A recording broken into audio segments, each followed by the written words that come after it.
హల్లెలూయా. కొద్దిసేపు దేవుని వాక్యాన్ని చూసుకుందాం. దేవుని కార్యములు మన జీవితంలో ఎంతో ఉన్నతంగా ఉంటున్నాయి, అద్భుతముగా ఉంటున్నాయి, ఆశ్చర్యకరంగా ఉంటున్నాయి. ఆయన నామమును మనం మహిమపరిచినప్పుడు, ఆరాధించినప్పుడు ఆయన మన మధ్య కొద్దిగా వచ్చిన దేవుడు ఏంటున్నాడు. ఎక్కడైతే ఇద్దరు ముగ్గురు కూడి నా నామమును ఏకీభవిస్తారో వారి మధ్య నేను ఉంటానని వాగ్దానం చేసిన దేవుడు ఆయన. తండ్రి, మీ నామములకు మహిమ కలుగునుగా కానీ ఎందరైతే హృదయపూర్వకంగా చెప్పే స్థితిలో ఉంటారో వారందరి యొద్దకు వచ్చి దీవించి ఆశీర్వదించే దేవుడు అంటున్నారు. మరి ముఖ్యంగా చూసుకున్నట్టయితే పాపం ఎవరి జీవితంలో అయితే ఉంటుందో వారి జీవితంలో ఇబ్బందికరమైన వాతావరణం ఉంటుంది. అనగా దేవుని స్తుతించే మనస్సు వారికి ఉండదు, దేవుని మహిమపరిచే మనస్సు వారికి ఉండదని ఖచ్చితంగా చెప్పవచ్చు. దేవుని వాక్యాధారాలు ఎన్నో మనకు నేర్పిస్తుంటున్నాయి.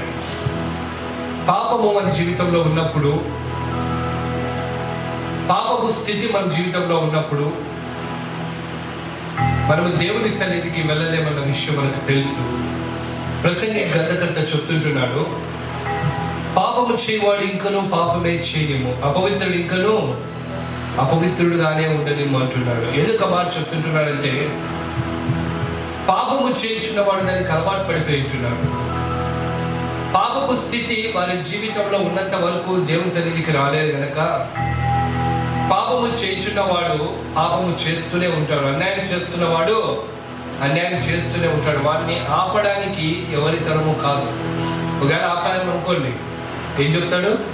ఇది నా ఇష్టము, నువ్వెవరు అడగడానికి అనే విధానాన్ని, ఆ ప్రవర్తన మనకి ఇస్తాడు గనక అందుకే ప్రసంగి గ్రంథకర్త ఆ విధంగా చెప్తుంటున్నాడు. అయితే మనము దేవుని సన్నిధిలో నేర్చుకోవాల్సినవి చాలా ఉంటున్నాయి. దేవుని యొక్క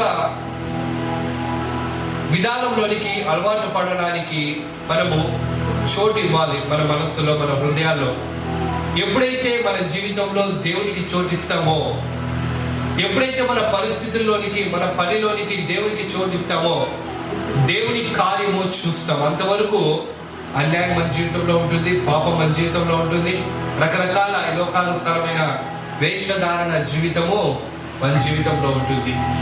చాలా వరకు మనం చూసినట్టయితే ఆదివారం వచ్చేటప్పటికి ఎక్కడ లేని భక్తి, భయము మనిషి జీవితంలో పుట్టుకొని వస్తుంది. మిగిలిన వారం రోజులంతా దేవుని సన్నిధిలో ఉందాము, దేవుని సన్నిధిలో గడుపుదామనే ఆలోచన వారికి రాదు. ఎందుకు? కారణం ఏంటి అంటే వాళ్ళు టెంపరీ లైఫ్, వాళ్ళ జీవితాల్లో ఒక సరైన విధానంలో బట్టి వారు వెళ్ళటం లేదు, సరైన భక్తి చేయటం లేదని ఖచ్చితంగా చెప్పవచ్చు. అయితే మనం ఇక్కడ చూసినట్టయితే దేవుని సన్నిధిలో మనము ఎప్పుడైతే మన జీవితంలో దేవుని వాక్యం హెచ్చరిస్తూ ఉంటున్నది, పాపం నుంచి బయటికి రమ్మని ఆజ్ఞాపిస్తుంటున్నది. రిక్వెస్ట్ చేసుకోవట్లేదు దేవుని వాక్యము. పాపం నుంచి నువ్వు బయటకు వచ్చినట్టయితే దేవుని ఆశీర్వాదములు చూస్తావని ఖచ్చితంగా దేవుని వాక్యం సెలవిస్తూ ఉంటున్నది. చూద్దామా కొన్ని వచనాలను. పాత నిబంధన గ్రంథం నుంచి, పరిశుద్ధ గ్రంథము పాత నిబంధన, ఎహెచ్కేలు 33వ అధ్యాయము 11వ వచనము ఈ విధంగా సెలవిస్తూ ఉంటున్నది. చూడండి అక్కడ, కాగా వారితో ఇట్లనము, నా జీవము తోడు దుర్మార్గుడు మరణము నొందుట వలన నాకు సంతోషము లేదు. దుర్మార్గుడు తన దుర్మార్గత నుండి మరలి బ్రతుకుట వలన నాకు సంతోషము కలుగును. దేవుని వాక్యం సెలవిస్తూ ఉంటున్నది, దుర్మార్గుడు ఆ పాపపు జీవితం నుంచి, ఆ దుర్మార్గపు జీవితం నుంచి బయటికి వచ్చి బ్రతుకుటను బట్టి నాకు సంతోషము కలుగును అన్న విషయాలను మనం ఇక్కడ చూస్తుంటున్నాం. ఎప్పుడైతే తన స్థితి, పాపపు స్థితి నుంచి బయటికి వచ్చి సంతోషముగా, ఆనందముగా దేవునిలో మనం ఎప్పుడైతే జీవిస్తాడో, ఎంతటి దుర్మార్గుడైనప్పటికీ కూడా తన జీవితము మారుతుంది, మార్పు చెందుతుంది. ఎప్పుడైతే నీ దుర్మార్గత, నీ పాపపు జీవితాన్ని విడిచిపెట్టి దేవుని సన్నిధిలో ఉండడానికి నువ్వు అలవాటు పడతావో, ఈ లోకానికి దూరం అవుతావు. ఈ లోకానికి దూరం అయినావనుకోండి, ఈ లోకం నుంచి దూరమైన సందర్భంలో దేవుని యొక్క సన్నిధి, దేవుని యొక్క ప్రత్యక్షత నీ జీవితంలోనికి వచ్చేదిగా ఉంటున్నది. కనుక నీవు నీ పాపపు స్థితి నుంచి బయటికి రమ్మంటున్నాడు. అంతేకాకుండా జీవము తోడు, నా జీవము తోడు, దుర్మార్గుడు మరణము నొందుట వలన, దుర్మార్గుడు మరణము నొందుట వలన ఆయనకు సంతోషము లేదు. ఎందుకు? దుర్మార్గుడు మరణం అయ్యాడు అనుకోండి, దుర్మార్గుడు అనగా పాపము కలిగినటువంటి వాడు, దుర్మార్గతలు కలిగినటువంటి వాడు, ఈ వ్యక్తి, ఆ దుర్మార్గతలు కలిగినటువంటి వ్యక్తి చనిపోవడంను బట్టి దేవుడు సంతోషించేవాడు కాదు.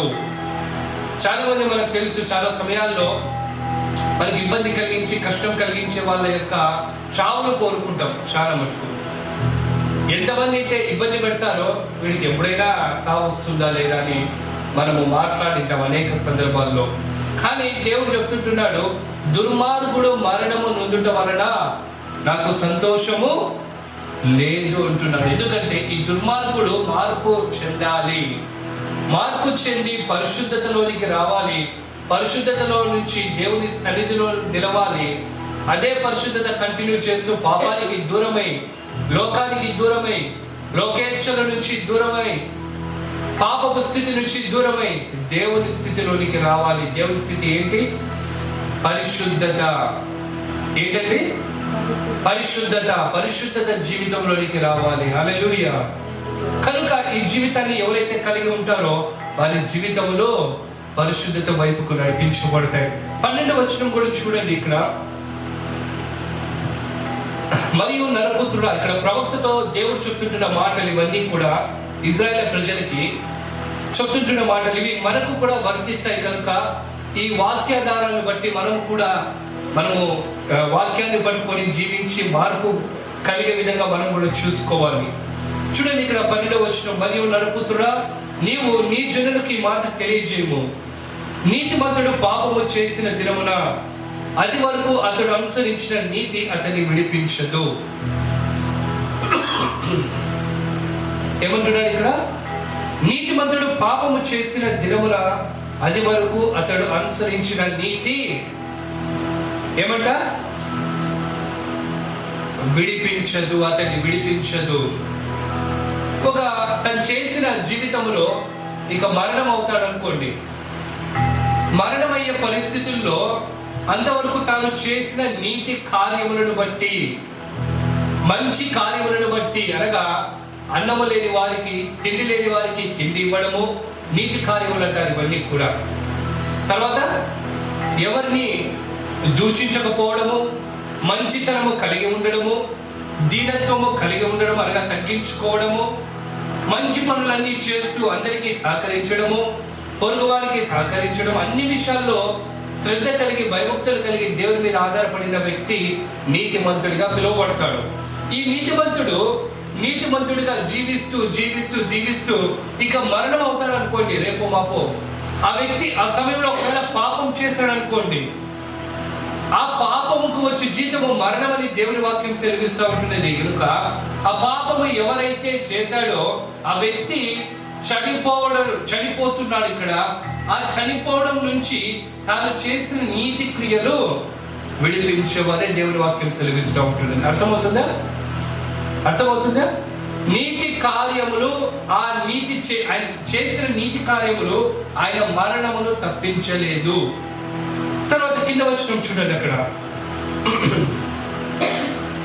దుష్టుడు చెడుతనము విడిచి మనసు తిరుపుకొనిన దినమున తాను చేసి ఉన్న చెడుతనమును బట్టి వాడు పడిపోడు. అలాగనే నీతిమంతుడు పాపము చేసిన దినమున తన నీతిని బట్టి అతడు బ్రతుకజాలడు. నీతిమంతుడు పాపము చేసిన మరణం నుంచి తప్పించుకోలేడు. ఒకవేళ చెడుతనమును చేసినటువంటి వ్యక్తి దేవుని సన్నిధిలోనికి అనగా తన మనసు మార్చుకొని మంచి విధానంలోనికి వస్తే తన జీవితంలో వాడు ఎప్పుడు పడిపోకుండా నిలవబడతాడు. అనగా చావులకు ఏమవుతాడు? దూరం అవుతాడు. చావు తన నుంచి వెళ్ళిపోతుంది. కనుక ఇన్ని రోజుల నుంచి తన గడిపిన జీవితం అంతా చెడుతనంతో బ్రతికి దేవుని సన్నిధికి వచ్చాడు అనుకోండి, ఆ వచ్చిన వ్యక్తి మరణమును తప్పించుకుంటాడు. అందుకే యేసుప్రభులు వారు అంటారు, నేనే మార్గమును సత్యమును జీవమును. ఈ జీవము అన్న పదము వారి జీవితంలో పనిచేస్తుంది. ఎప్పుడైతే యేసుప్రభు యొక్క రక్తము చేత కడగబడతారో, యేసుప్రభు యొక్క ఆ జీవితంలో తను కలిగినటువంటి స్థితిని అంతా వదిలిపెట్టి, పాపపు స్థితి నుంచి విడిచిపెట్టి బయటికి వచ్చి దేవుని యొక్క స్థితిలోనికి వెళ్తారో, వారిలోనికి ఆయన జీవము ప్రవేశిస్తుంది. ఇప్పుడు ఏమవుతాడు? ఈ పాపము చేసిన వ్యక్తి, ఈ పాపానికి వచ్చే జీతము మరణము గనక, ఈ పాపము చేసిన విధానమును బట్టి ఆ మరణము నొందవలసినటువంటి ఆ వ్యక్తి తప్పించబడతాడు. ఏ విధంగా? ఆ మరణాన్ని యేసు ప్రభు తీసుకుంటాడు. హల్లెలూయా, హల్లెలూయా.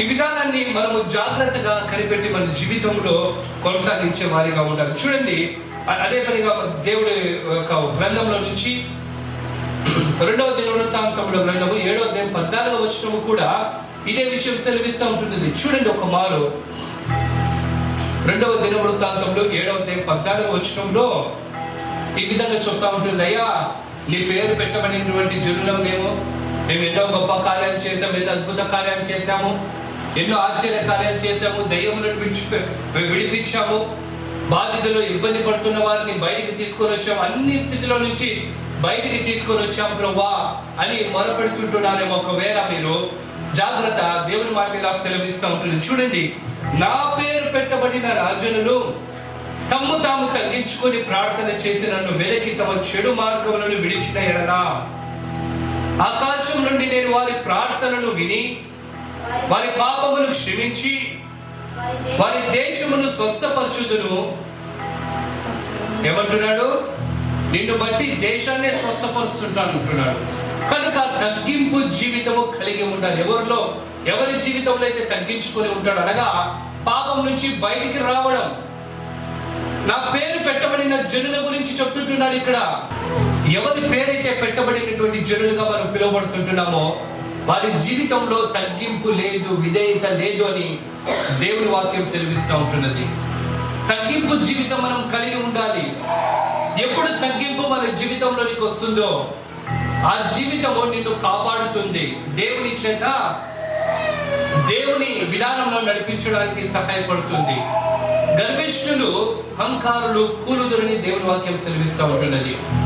మరి గర్వము నొందినటువంటి ప్రజలు ఎంతో మంది ఉంటున్నారు, గర్భాంతులై ఉంటున్నారు. వాళ్ళకు కలిగినటువంటి దేవుడిచ్చిన సంపన్న స్థితిని బట్టి, దేవుడిచ్చిన ఆర్థిక అభివృద్ధిని బట్టి, దేవుడిచ్చినటువంటి వరాలను బట్టి, దేవుడిచ్చినటువంటి స్థితిగతులను బట్టి, దేవుడిచ్చిన టాలెంట్లను బట్టి గర్వించే వాళ్ళు ఎంతో మంది ఉంటున్నారు. అయినా దేవుడిచ్చినారని చెప్పి ఎప్పుడైతే తగ్గించుకొని ప్రభువా మీకు వందనాలని చెప్పే స్థితిలో ఉంటారో వారు దీవించబడతారు. అందుకే ఎవరి పేరైతే పెట్టబడి ఉంటున్నామో ఆ దేవుని పేరిట మనము యథార్థముగా, నమ్మకంగా మనము నడిచే మార్గంలోనే ఉండాలి. ఆ విధానంలో మనం ఎప్పుడైతే కొనసాగుతామో దేవుడు మనల్ని దీవించడానికి ఇష్టపడే దేవుడే ఉంటున్నాడు. హల్లెలూయా. కనుక మనము తగ్గించుకొని ఉండాలి. ప్రార్థన చేసే స్థితిలో ఉండాలి. 7వ అధ్యాయం 14వ వచనం ప్రకారము ప్రార్థన చేసే స్థితిలో ఉండాలి. దేని గురించి? ఒకవేళ నువ్వు తప్పు చేస్తుంటున్నావేమో, ప్రభువా నేను పలానా తప్పు చేస్తాను, దేవుని సన్నిధిలో ఒప్పుకునే స్థితిలో నీవు ఉండాలి. అంతేకాకుండా దేవుని యొక్క ముఖాన్ని చూసే విధానంలో నీవు ఉండాలి. దేవుని ముఖమును చూడాలి. నువ్వు ప్రతిరోజు, ప్రతి సమయము, ప్రతి గంట, ప్రతి నిమిషము నీవు దేవుని సన్నిధిని వెతికే వ్యక్తిగా మారాలి. తగ్గించుకున్న ప్రతి వ్యక్తి, దుర్మార్గుడు తన దుర్మార్గత నుంచి బయటకు వచ్చిన ప్రతి వ్యక్తి ఏం చేయాలి? ప్రార్థన చేయాలి. ప్రార్థన చేస్తుంటున్నప్పుడు దేవుని ముఖాన్ని వెతకాలి. చాలా మంది ఏం చేస్తారంటే ప్రార్థన అంటే ఎక్కడో ఆలోచనలు పెట్టుకొని ఉంటారు. ప్రార్థన ఏదో క్యాజువల్ గా చేసేస్తారు. క్యాజువల్ ప్రేయర్స్ పనికిరావు. సాధారణమైన ప్రార్థనలు పనికిరావు. క్రైస్తవంలో దానికి విలువ ఉండదు. ఎంతవరకు విలువ ఉండదంటే హృదయపూర్వకంగా నీవు ప్రార్థన చేసేంత వరకు కూడా దానికి విలువ ఉండదు. ఎప్పుడైతే నువ్వు హృదయపూర్వకంగా ప్రార్థన చేస్తావో, అనగా హృదయపూర్వకంగా నువ్వు ప్రార్థన చేస్తున్నావు అంటే దేవుని సన్నిధిని వెతుకుతావు. దేవుని సన్నిధిని వెతుకుతున్నప్పుడు నీకు దేవుని యొక్క ముఖాన్ని, ఆ సుందర రూపాన్ని చూడాలి అన్న ఆలోచన నీకు కలుగుతుంది. హల్లెలూయా, హల్లెలూయా. దేవుని ముఖాన్ని చూచినప్పుడు నీకేమొస్తుంది తెలుసా? నీ జీవితంలో ఉన్న దుర్మార్గత నుంచి నువ్వు బయటికి వస్తావు. దేవుని వాక్యం సెలవిస్తూ ఉంటుంది మాట. కనుక ధర్మశాస్త్రంలో చెప్పబడుతున్నటువంటి ఈ నియమము, దుర్మార్గుడు తన దుర్మార్గతల నుంచి బయటికి వచ్చినప్పుడు దీవించబడతాడు, ఆశీర్వదించబడతాడు. నీతిమంతుడు తాను చేసే నీతి క్రియలు తన మరణము సమయములో మరణకాలము సమీపమైనప్పుడు తను పాపం చేస్తే తాను చేసిన నీతి అతని విడిపించదని దేవుని వాక్యం సెలవిస్తుంది. కనుక జాగ్రత్తగా మీరు ఆలకించి దేవుని మాట విని దేవునితో కలిసి ప్రార్థన, హృదయపూర్వకమైన ప్రార్థనలు చేయాలి. అప్పుడంట నిన్ను బట్టి నీ దేశము విడిపించబడుతుంది, నీ దేశము స్వస్థపరచబడుతుంది, నీ దేశంలో ఉన్నటువంటి కరువు పరిస్థితులన్నీ మారుతాయి. నీ కుటుంబంలో నిన్ను బట్టి నీ కుటుంబంలో గొప్ప స్థితి కలుగుతుంది. నిన్ను బట్టి నీ కుటుంబంలో ఆర్థికంగా మెరుగుపరచబడతారు. నిన్ను బట్టి నీ పరిస్థితులన్నీ చక్కబడతాయి. ఇటువంటి విధానము దేవుడు కోరుకుంటున్నాడు నీ జీవితంలో. మనం ఏం చేస్తుంటున్నాము? ప్రార్థన జీవితంలో మనం ఎక్కడైతే లోటు ఉంటుందో వారి జీవితంలో ఆర్థిక ఇబ్బందులు, సమస్యలు, గొడవలు, రకరకాలైనటువంటి ఇబ్బందికరమైనటువంటి పరిస్థితులు ఎదురవుతాయి. ప్రార్థన ఎవరి జీవితంలో అయితే ఉంటుందో వారి జీవితం అంతయు కూడా మార్పు చెందుతుంది. కనుక చూడండి, ఆదికాండము 2వ అధ్యాయము 17వ వచనంలో మనకు ఒక మాట చెప్పబడతా ఉంటుంది. జాగ్రత్తగా పరిశీలిద్దాం ఆ మాటను. ఆదికాండము 2వ అధ్యాయము 17వ వచనం, దేవుని యొక్క ఆజ్ఞ ఏదైనప్పటికీ కూడా దాన్ని తూచా తప్పకుండా మనము పాటించే వారిగా ఉండాలి. ఇక్కడ ఇద్దరు వ్యక్తులు ఉంటున్నారు. దేవుని యొక్క ఆజ్ఞ పాటించవలసినటువంటి వ్యక్తులు దేవుని మాటను తృణీకరించారు. మనందరికీ తెలుసు ఆదాము హవ్వల గురించి. ఆదికాండం 2వ అధ్యాయంలో స్పష్టంగా చెప్పబడుతూ ఉంటున్నది. దేవుని మాట, దేవుని యొక్క ఆజ్ఞ ఏదైతే చెయ్యమని చెబుతుంటుందో ఆ ఆజ్ఞను మనము చెయ్యకపోవటమును బట్టి మనిషి పాపంలోనికి వెళ్తాడు. ఒక మాట దేవుడు ప్రకటించినప్పుడు ఆ మాట చేయకపోవటమును బట్టి మనిషి పాపంలోనికి వెళ్తాడు, శాపంలోనికి వెళ్తాడు అన్న విషయాలను మీరు గమనించాలి. మీరు ఎప్పుడైతే దేవుని మాటను తృణీకరించి పాపం చేస్తారో, ఎవరు వాళ్ళు? ఆదాము హవ్వలు ఎప్పుడైతే తృణీకరించారో వెంటనే వారిలోనికి పాపం ఎంటర్ అయ్యింది. తినకూడని పండు తినవద్దు, తినకూడని పండు తిన్నప్పుడు వారి జీవితంలోనికి పాపం ఎంటర్ అయ్యింది. పాపానికి తరువాత శాపం ఎంటర్ అయ్యింది. శపించబడ్డారా? మొదటిగా పాపము, తినవద్దు అని చెప్పినటువంటి పండు తిన్నారు, అది పాపము. ఆజ్ఞాతిక్రమమే పాపము. మరి తినకూడదని చెప్పినటువంటి ఆజ్ఞాపూర్వకంగా చెప్పబడినటువంటి మాట వీళ్ళు తృణీకరించారు గనక వీరిలోనికి పాపం ఎంటర్ అయింది. నెక్స్ట్ దేవుని చేత, దేవుని ద్వారా శాపము పొందుకున్నారు. ఎందుకు శాపం వచ్చింది? ఎందుకు శాపం వచ్చింది? ఆజ్ఞ అతిక్రమించారు. ఆజ్ఞ అతిక్రమించారు కనుక పాపం వచ్చింది. పాపము తర్వాత వెంటనే శాపము వీరి జీవితంలో ప్రవేశించింది. ఆ శాపము ఏ విధంగా వారిని ఎంత ఇబ్బంది పెట్టిందో ఇప్పటి వరకు, అనగా ఎగ్జాంపుల్ అయితే యేసు ప్రభు శిలువ రాణి మీద చనిపోయేంత వరకు అన్ని తరముల వారు ఆ శాపాన్ని వారి మీద మోసుకొని జీవించారు, మొత్తానికి చనిపోయారు. మీరు బాగా గమనించినట్టయితే ఆదాము ఎన్ని బ్రతికాడు? కొన్ని వందల సంవత్సరాలు. మెతుషెల 967 సంవత్సరాలు బతికాడు. బైబిల్లో అత్యధికంగా జీవించిన దినములు ఎవరిని అంటే మెతుషెల 900 చెప్పాలి 967 సంవత్సరాలు బతికాడు ఆయన. చాలా గొప్ప విషయం. ఈ రోజున ఎన్ని సంవత్సరాలు మనిషి జీవితము? ఎవరో ఒక 1% 100 సంవత్సరాలు బతికే వాళ్ళు ఉంటున్నారు. ఇంకా 90 సంవత్సరాలు కొంతమంది, 80 సంవత్సరాలు కొంతమంది. ఆయుష్ తగ్గిపోతా ఉంది. ఎందుకనగా ఈ ఆయుష్ ఏంటి తెలుసా? శాపము. దుర్మార్గుడు తన దుర్మార్గతను విడిచిపెట్టి దేవుని సన్నిధిలోనికి ప్రవేశించాడు అనుకోండి, వారి జీవితములు ఆశీర్వదించబడతాయి. అందుకే ఆయుష్ కూడా దేవుడు ఇచ్చినట్టుగా చూస్తుంటున్నాం. ఆయుష్ కూడా దేవుడు ఇచ్చినట్టుగా చూస్తుంటాం. హిజ్కియా గురించి మనం చూసినట్టయితే ఆజ్ఞ పొందుతుంటున్నాడు. ప్రవక్త వచ్చి, అయ్యా నువ్వు పలాని సమయంలో పలాని సందర్భంలో నువ్వు చనిపోతావని దేవుడి ఆజ్ఞ అంటున్నది కనుక సిద్ధపడని చెప్పి వెళ్ళిపోయాడు ప్రవక్త వచ్చి. వెంటనే హిజ్కియా ఏం చేశాడు తెలుసా? అయ్యో ప్రభా, నన్ను ఇంత తొందరగా చంపేస్తున్నావా? నా రాజ్యం ఎంత పెద్దది, ఇశ్రాయేలు ప్రజల్ని పరిపాలించాలని ఇంత తొందరగా నీ బాధపడలేదు, ఆయన ఇబ్బంది పడలేదు. ప్రభా నీకు వందనాలు చెప్పి దేవుని సన్నిధిలో ఎదురు చూశాడు. వెంటనే ఆయన మరణం అవుతాడు, మరణము ఆవశ్యకంగా నువ్వు మరణం అవుతావు అని చెప్పి ఆ దేవుడి యొక్క ఆజ్ఞ ప్రవక్త ద్వారా తెలియపరచబడినప్పుడు ఆయన వెళ్ళి ప్రార్థనా గదిలో కూర్చున్నాడు. హల్లెలూయా. ఈ ప్రార్థన గదిలోనికి వెళ్ళి ఆయన ప్రార్థించగానే అదే ప్రవక్త వెంటనే వచ్చాడు. ఆ ప్రవక్త వచ్చి ఇలా అంటున్నాడు ఎవరితో? హిజ్కియాతో, my king you have a good news అంటున్నాడు. ఆ రాజా, అప్పటి కాలంలో ప్రవక్తలకి ఎక్కువ స్థానం ఉండేది రాజుల కంటే. ప్రవక్త వస్తుంటున్నాడు అంటే రాజు ఉనికేవాడు. అర్థమవుతుందా? ప్రవక్తకు ఉన్నటువంటి ఘనత అంతటిది. ఎందుకంటే దేవునితో ఎప్పుడు నిత్య అనుబంధాన్ని కలిగి ఉన్నటువంటి వ్యక్తి ప్రవక్త. ప్రవక్త వస్తుంటున్నాడంటే రాజులు సైతము భయపడేవారు. వస్తుంటున్నాడు రాజు హిజ్కియా దగ్గరికి వచ్చి వెంటనే చెప్తుంటున్నాడు, నీ మనవి ఆలకించబడి ఉంటుంది, నీ ప్రార్థన దేవుడు ఆలకించాడు, తిరిగి నీకు 15 సంవత్సరాలు ఆయుష్ నీకు ఇవ్వబోతుంటున్నాడు. హల్లెలూయా. ఎన్ని సంవత్సరాలు? 15 సంవత్సరాలు. ఎవరైనా? హిజ్కియా. 15 సంవత్సరాలు తిరిగి ఆయుష్ను పొందుకునేటువంటి వ్యక్తి హిజ్కియా. కనుక పాపము నుంచి నువ్వు తప్పించబడినప్పుడు మరణము నీ నుంచి వెళ్ళిపోతుంది. పాపము నీలో ఉన్నంత వరకు, పాపం చేస్తున్నంత వరకు నీకు మరణము దగ్గరగా అవుతుంది అన్న విషయాలను నీవు గమనించాలి. మరి 15వ వచనం కూడా మీరు చూసినట్టయితే చూడండి, అక్కడ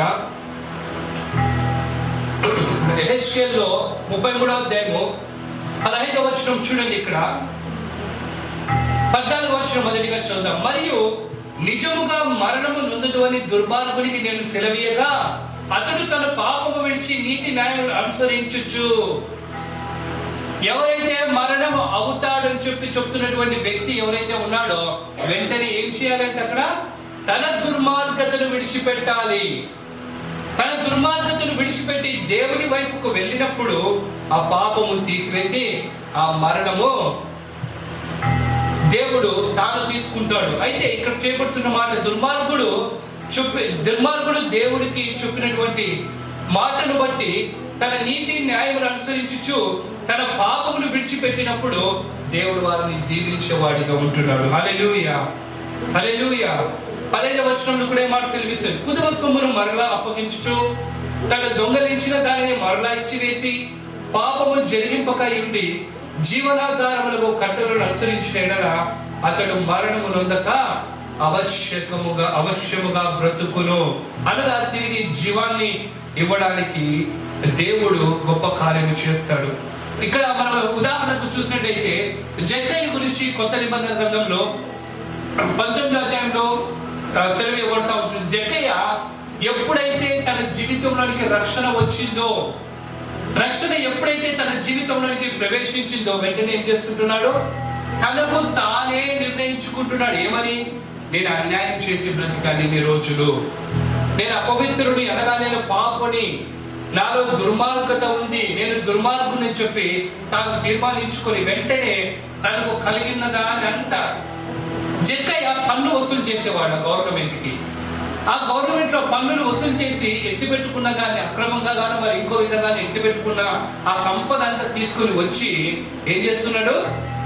పంచిపెట్టేస్తున్నాడు. తన ధనాన్ని అంతా పంచిపెట్టేశాడు. ఎక్కడిదే వాళ్ళకి ఇచ్చేశాడు. ఇంకా ఏమైనా ఉంటే, ఎవరికైనా ఇవ్వవలసి ఉంటే ఇంకనూ నేను ఇచ్చివేస్తున్నాను చెప్పి ఇక్కడ తను మంచి స్టేట్మెంట్ ఇస్తుంటున్నాడు. అనగా రక్షణ కలిగి ఉంటాడు.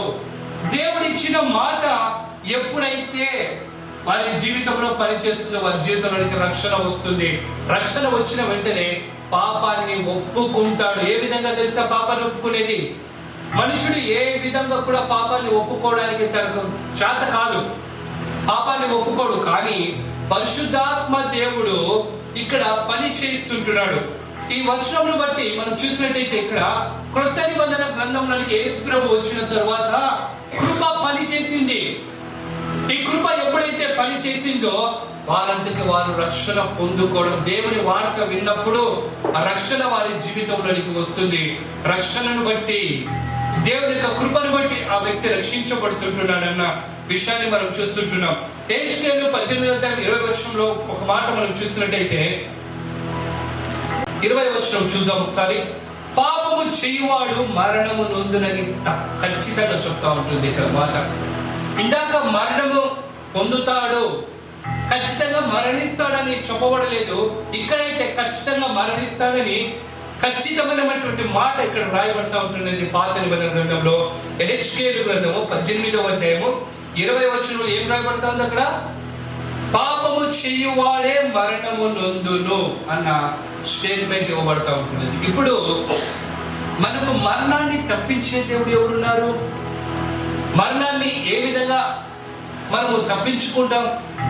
ఏ విధంగా మరణం నుంచి మనము బయటకు రాగలుగుతామంటే అది కేవలము క్రొత్త నిబంధన కాలములో యేసు ప్రభు ఈ లోకానికి రక్షకుడిగా దిగివచ్చి మన కోసము అనేక శ్రమలు, హింసలు, ఇబ్బందులు పొంది భయంకరమైనటువంటి మరణాన్ని పొంది శిలువ మ్రాను మీద మరణించి ఆఖరి రక్త పొట్టు వరకు కార్చి మృత్యుంజయుడై 3వ రోజు లేచాడు. ఈ యొక్క మరణములోనికి ఎవరైతే పాలు పొందుతారో, అనగా బాప్తిస్మము రూపంగా ఎవరైతే పాలు పొందుతారో, ఆయన మరణించినప్పుడు బాప్తిజం గురించి చెప్తారు ఇక్కడ ఈ మాట. బాప్తిజంలో మనం కూడా మునుగుతుంటున్నాం, అనగా ఆయన మరణంలో పాలు పొందుతున్నామని చెప్పి దేవుని వాక్యం రోమా పత్రిక 8వ అధ్యాయంలో చెప్పబడతా ఉంటున్నది. ఈ పత్రికను బట్టి ఆయన మరణంలోనే మనము పాలు పొందుతున్నాము. తిరిగి లేచినప్పుడు, అనగా ఆయన మృత్యుంజయుడే 3వ రోజు తిరిగి లేచాడు, మనము కూడా నీటి నుంచి పైకి లేచినప్పుడు ఆయన జీవము మనలో పని చేస్తూ ఉంటున్నది. ఆయన విక్టరీ అంటారు, జయము మనలో పని చేస్తుంది, మన జీవితంలోనికి వస్తుంది. జయ జీవితం మన జీవితంలోనికి వస్తుంది. ఎప్పుడు? మొదటిగా ఏం చేయాలి? రక్షణ పొందాలి. జక్కయ్య ఏ విధంగా అయితే మారు మనస్సు పొందాడో, మారు మనస్సు పొందుతాడో ఆ వ్యక్తి రక్షించబడతాడు. రక్షించబడినటువంటి ఆ వ్యక్తి పాపాలను ఒప్పుకుంటాడు. పాపాలను ఒప్పుకున్న వ్యక్తి తన జీవితంలో పని చేస్తున్న మరణాన్ని తప్పించుకుంటాడు, పాపం నుంచి విడిపించబడతాడు, శాపం నుంచి విడిపించబడతాడు, ఆశీర్వదించబడతాడు. హల్లెలూయా, హల్లెలూయా. మళ్ళీ రోమీయులకు రాసిన పత్రిక కొన్ని విషయాలను ఇక్కడ నేను చెప్పి ముగిస్తాను. అందరూ దయచేసి రోమీయులకు రాసిన పత్రిక 7వ అధ్యాయము తెరిచి ఉంచుదాం. రోమీయులకు రాసిన పత్రిక 7వ అధ్యాయము 4వ వచనం ఈ విధంగా సెలవిస్తూ ఉంటుంది. చూడండి. కావున నా సహోదరులారా, మనము దేవుని కొరకు ఫలమును ఫలించినట్లు మృతులలో నుండి లేపబడిన క్రీస్తు అను వేరొకని చేరుటకే మీరును ఆయన శరీరము ద్వారా ధర్మశాస్త్రం విషయమై మృతులైతిరి. ఇక్కడ మనకు అర్థం కావాలి అంటే, పూర్వము పాత నిబంధన కాలంలో ధర్మశాస్త్రం అనేది ఉంది. ఆ ధర్మశాస్త్రం చాలా కఠినంగా ఉండేది. అయితే పాపానికి వచ్చి జీతము మరణము గనుక ప్రతి వ్యక్తి ఏం చేసేవాడంటే కోడెను కానీ మంచి శ్రేష్టమైనటువంటి బలులు అర్పించి తన పాపాన్ని నుంచి విడిపించబడేవాడు, విడుదల పొందేవాడు. But it is temporary. అది కేవలము ఒక టెంపరరీ అంటే అప్పటి వరకు మాత్రమే, అప్పటికప్పుడే టెంపరరీ, అప్పటికి మాత్రమే పని చేస్తుంది. తర్వాత పర్మనెంట్ కాదది. ఏది పర్మనెంట్ అంటే యేసు ప్రభు మన కోసం చనిపోయి మృతిని గెలిచి, అనగా చావును గెలిచి మృత్యుంజయుడై 3వ నాడు లేచి పునరుద్ధానుడై, ఇంకా ఖచ్చితంగా చెప్పాలి అంటే పునరుద్ధానుడై ఆయన లేచిన ఆ యొక్క జీవము మనలోనికి పని చేసినప్పుడు మనం విడిపించబడతాం. కనుక ఆ ధర్మశాస్త్రం విషయమే మనం మృతులైతే కానీ ఈ జీవము మనలో పని చేయదు. చాలా మంది ధర్మశాస్త్రంలో ఉన్న మాటల్ని గట్టిగా పట్టుకుంటారు. కొన్ని విషయాలు నిజమే, మంచిదే. ఆజ్ఞలు నువ్వు ఎంతవరకు నువ్వు పాటిస్తున్నావు? ఎంతవరకు నువ్వు దేవుడు చెప్పినటువంటి ఖచ్చితమైన ఆజ్ఞ పాటిస్తుంటున్నాడు? అలా దారి గుండా యేసు ప్రభు సువార్త ప్రకటించుకుంటూ వెళ్తా ఉంటే ఒక ధనవంతుడైనటువంటి యవనస్తుడు కనిపించాడు. ధనవంతుడైనటువంటి యవనస్తుడు ఆ దారి వెంబడ వెళ్తూ ఉంటే ధనవంతుడే ఆయన యవనస్తుడు యేసు ప్రభు దగ్గరికి వెళ్ళి విషయాలు మాట్లాడతారు. కొన్ని విషయాలు మాట్లాడినప్పుడు యేసు ప్రభు ఆయనతో చెప్తే, ధనవంతుడైనటువంటి యవనస్తుడు ఆయనతో చెప్తే, అయ్యా నేను వారానికి ఓ రోజు ఉపవాసం ఉంటున్నా, ధర్మశాస్త్రం రెగ్యులర్ గా నేను ఫాలో అవుతుంటున్నా, ఇంకా ధర్మశాస్త్రం చెప్పబడిన ప్రతి మాట నేను తూచ తప్పకుండా నేను పాటిస్తున్నాను, చేస్తుంటున్నానని అనగానే వెంటనే యేసు ప్రభు మాట మాట్లాడుతుంటున్నాడు. అయితే నీలో ఒక లోపం ఉంటున్నది, ఇంకా లోటు ఉంటున్నది. ఏంటి యేసయ్యా అంటే, నీకున్న ఆస్తి అంతా మీ బీదలకి ఇచ్చి అంటాడు. వెంటనే ఆ యవనస్తుడు మొహము చిన్నబుచ్చుకొని అక్కడి నుంచి వెళ్ళిపోయాడు. అంటే ఇప్పుడు ధర్మశాస్త్రం ఫాలో అయినట్టా లేదా? ఏం చెప్తుంది ధర్మశాస్త్రం? ఫాలో అవుతున్నట్టా లేదా? తప్పిపోయినాడనే కదా దేవుని మాట. ఎవరి దగ్గర అయితే నిన్ను వల్ల నీ పొరుగువాన్ని ప్రేమిస్తావో వారిని నువ్వు బలవంతంగా తీసుకొని నీ దగ్గర ఉంచుకొనవు. ఈ ధనవంతుడైనటువంటి యవనస్తుడు ఈ ధనమును అమ్మి బీదలకి ఇమ్మంటే మొహము చిన్నబుచ్చుకుని వెళ్ళిపోయా. నేను ఇబ్బంది పడాలనా, నేను పెద్దవాడిగా బ్రతకాలనా అనే ఉద్దేశంతో ఆ వ్యక్తి అక్కడి నుంచి వెళ్ళిపోయాడు. ధర్మశాస్త్రాన్ని ఫాలో అవుతున్నటువంటి ప్రతి వ్యక్తి ఎవరైతే ఉన్నారో, నువ్వు ఎంతవరకు ధర్మశాస్త్రాన్ని ఫాలో అవుతుంటున్నావని నేను మీకు క్వశ్చన్ వేసుకుంటున్నాను. ధర్మశాస్త్రము పాపమును గురించి ఎక్కువగా చెప్తుంటున్నది, పాపము నుంచి విడిపించే మార్గము చెప్పటం లేదు, పర్మనెంట్ మార్గము. కేవలం ధర్మశాస్త్రం పాపం గురించి డైరెక్ట్ గా చెప్తుంది, కానీ పాపం నుంచి ఎలా బయటికి రావాలి పర్మనెంట్ గా అన్న విషయాన్ని ఎక్కడా చెప్పట్లేదు. కానీ యేసు ప్రభు అంటున్నాడు, నేనే మార్గాన్ని, సత్యమును, జీవమును. నా ద్వారా అనగా దేవుడే స్వయంగా వచ్చి ఆ మాటను ప్రకటిస్తుంటున్నాడు. ఆ మాటను ప్రకటించిన తర్వాత, ఆయన మృతి పొందిన తర్వాత, మృతిని గెలిచిన తర్వాత గొప్ప విజయోత్సాహముతో ఆయన పునరుద్ధానుడై ఆ పునరుద్ధానము మనకు దయచేసి ఆయన రక్షణ, ఆయన జీవమును, ఆయన సత్యమును, ఆయన మార్గాన్ని అంతటిని మనకు ఉపదేశించి మనల్ని ఏం చేస్తుంటున్నాడు? ఆ మరణం నుంచి బయటకు తీసుకొని వస్తుంటున్నాడు. పాపానికి వచ్చి జీతము మరణం అన్న విషయాలు మనకు తెలుసు గనక మనల్ని పైకి లేవనెత్తుతుంటున్నాడు. చూడండి, రోమీయులకు రాసిన పత్రిక 7వ అధ్యాయం 4వ వచనం దాకా చదువుకున్నాం కదా. 11వ వచనం చూద్దాం. అటువలనే మీరును పాపము విషయమై మృతులుగాను, దేవుని విషయమై క్రీస్తు యేసునందు సజీవులుగాను మిమ్మల్ని మీరే ఎంచుకోరుడి. మనం ఎంచుకోవాలి దేవుని సన్నిధిలో. మనం ఏమవుతున్నాం? ఇప్పుడు పాపం విషయంలో మరణిస్తుంటున్నాము. మనం తీర్మానించుకోవాలి, ఇక నుంచి నేను పాపము విషయంలో నేను మరణిస్తుంటున్నాను, జీవము విషయంలో నేను తిరిగి లేస్తుంటున్నాను. Alive in God. మనం మన జీవితాన్ని అంతా దేవుని చేతిలో పెట్టినప్పుడు మనకు ఆ జీవాన్ని మనం కలగజేస్తాడు, మరణాన్ని మన నుంచి తప్పిస్తాడు. హిజ్కియా రాజుకి ఏ విధంగా అయితే ఆ మరణం నుంచి తప్పించి 15 సంవత్సరంలో ఇంకా గ్రేస్ పీరియడ్ ఇచ్చాడో, అలాగ మనకు కూడా గ్రేస్ అనేది ఉంటుంది ఖచ్చితంగా ప్రతి ఒక్కరికి. ఆ గ్రేస్ నీకు కావాలంటే, ఆ కృప నీకు కావాలి అంటే ఆయన కృప కిందికి నీవు రావాలి, ఆయన కృపలోనికి నీవు రావాలి. ఎప్పుడైతే కృపలోనికి వస్తావో మరణం నుంచి తప్పించబడతావు. 23వ వచనం చూడండి ఇక్కడ. ఏలైనగా పాపం వలన వచ్చే జీతము మరణము, అయితే దేవుని కృపావరమే. 23వ వచనం ఏం చెప్తా ఉంటున్నది? పాపం వలన వచ్చే జీతము మరణము. ప్రారంభం నుంచి నేను చెప్తుంటున్న మాట ఇదే. పాపం వలన ఏమొస్తుంది? మరణము వస్తుంది. మరణం ఏంటి?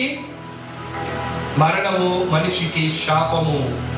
ఈ శాపం నుంచి బయటికి రావాలంటే కృప, ఆయనలో ఉన్నటువంటి కృపను మనం వెంబడించాలి. ప్రభువా నాకు మీ కృపను దయచేయండి మనం అడిగే స్థితిలో మనం ఉండాలి. ప్రభువా మీ కృపను నాకు అనుగ్రహించండి నువ్వు ఎప్పుడైతే చెబుతావో అప్పుడంట దేవుని కృపావరము మన ప్రభు అయిన క్రీస్తు యేసునందు నిత్య జీవము, ఆయనలో ఉన్నటువంటి నిత్య జీవములోనికి ఎప్పుడైతే వస్తుందో ఆ మరణము అంతా శిలువ మ్రాను మీద ఆయన మన కొరకు మరణించినటువంటి దేవుడు మన పాపమునంతటిని ఆయన మీద వేసుకొని చనిపోయాడు.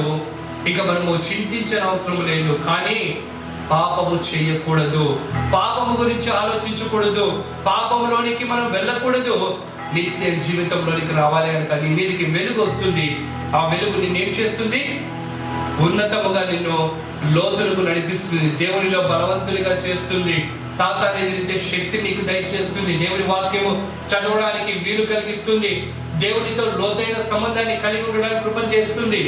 ఇవన్నీ కూడా దేవుడు మనకు అనుగ్రహించేవి. ఎప్పుడు పాపాన్ని విడిచిపెట్టాలి, నిత్య జీవితంలోనికి మనం వెళ్ళాలి. అప్పుడే నీ జీవితము ఉన్నతముగా దీవించబడుతుంది. కనుక ఈ మాటలను విని సరి చేసుకునే మనసు నీకుంటే ఇప్పుడే సరి చేసుకో. ఎక్కడున్న వాళ్ళు అక్కడే మోకరించి ప్రార్థన చేయండి. ప్రభువా నాకు సహాయం చేయండి ప్రభువా, మీ వాక్యం విన్నారు నా తండ్రి. అయ్యా పాపము చేయవాడు పాపము చేస్తూ ఉంటే, అనగా దుర్మార్గుడు తన దుర్మార్గతను విడిచిపెట్టి బయటికి వచ్చినప్పుడు రక్షించబడతాడు, పాపము విడిచిపెడతాడని దేవుని వాక్యం సెలవిస్తూ ఉంటుంది. ప్రభువా తండ్రి, నాలో ఉన్న దుర్మార్గతను అంతటిని తీసివేయండి ప్రభువా అని ప్రార్థిస్తాం. నాలో ఉన్న దుర్మార్గత అంతటిని తీసివేయండి అయ్యా, నన్ను పరిశుద్ధినిగా చేయండి తండ్రి. అందరూ దేవుని సన్నిధిలో అడుగుదాం, అందరూ దేవుని సన్నిధిలో అడుగుదాం. నీ బిహేవియర్, నీ క్యారెక్టర్ మార్పు చెందాలి అంటే దేవుని వేడుకో. నీకు తెలుసు ఎక్కడ నువ్వు తప్పిపోతుంటున్నావో, ఏ ప్రదేశంలో నువ్వు తప్పిపోతుంటున్నావో. నీకు తెలియకుండానే కొన్నిసార్లు నువ్వు మాట్లాడుతూ ఉండవచ్చు, వ్యర్థమైన మాటలు మాట్లాడుతూ ఉండొచ్చు. ఈరోజు అడుగు, ప్రభువా మీ కృప కిందకి నేను వస్తుంటున్నాను, ధర్మశాస్త్రం కింద నేను లేను ప్రభువా, ధర్మశాస్త్రాన్ని మీరు నెరవేర్చారు నా ప్రభువా, మీకు వందనాలు. ఇప్పుడు ధర్మశాస్త్రం కింద నేను లేను, కానీ నా కొరకు మృతిని గెలిచినటువంటి సజీవుడైన మీ యొక్క కృప కింద నేను ఉంటున్నాను నా ప్రభువా. కనుక మీ కృపను దయచేయండి, మీ కృపను దయచేయండి ప్రభువా, మీ కృపను అనుగ్రహించండి అని ప్రతి ఒక్కరు అడుగుదాం. మీ కృప కిందికి నేను వస్తుంటున్నాను, నేను ఏదైతే తప్పు చేస్తుంటున్నానో, ఏదైతే దుర్మార్గత నాలో ఉందో, ఆ ప్రతి దుర్మార్గత నుంచి నేను బయటికి రావడానికి మీ కృపను దయచేయండి అని అడుగుదాం. ప్రతి ఒక్కరు అడుగుదాం. ఇప్పుడు దేవుని సన్నిధి మన మధ్యలో సంచరిస్తుంటుండగా అడుగు దేవుని సన్నిధిలో, ప్రభువా మీ కృపను దయచేయండి అయ్యా, దయచేసి మీ కృపను అనుగ్రహించండి నా తండ్రి. నేను ఏ స్థలంలో, ఏ ప్రదేశంలో అయితే నేను పాపం చేస్తుంటున్నానో, ఏ విషయంలో నాలో దుర్మార్గత ఉందో, ఆ దుర్మార్గత అంతటినీ తీసివేసి నన్ను పరిశుద్ధుడిగా చేయండి ప్రభువా. అటు కృప నాకు దయచేయండి నా తండ్రి, అటు కృప నాకు అనుగ్రహించండి ప్రభువా అని అడుగుదాం దేవుని సన్నిధిలో అడుగుదాం. దేవా మీకు వందనాలు, పరిశుద్ధుడా మీకు వందనాలు, ఘనుడా మీకు వందనాలు. ఎవరైతే ఎంతమంది అయితే మీ సన్నిధిలో ఒప్పుకుంటున్నారో వారిని అందరినీ మీరు దీవించండి, ఆశీర్వదించండి, కృపను అనుగ్రహించమని మీకే మహిమ ఘనత ప్రభావం చెల్లిస్తూ విన్న వాక్యములంతటినీ వారి హృదయంలో పెట్టుకుని జీవించినట్టుగా పరిశుద్ధాత్మ దేవా మీ కృపను అనుగ్రహించమని నజరేయుడైనటువంటి యేసుక్రీస్తు నామములో ప్రార్థించి వేడుకుంటున్నాను తండ్రి. ఆమేన్, ఆమేన్, ఆమేన్.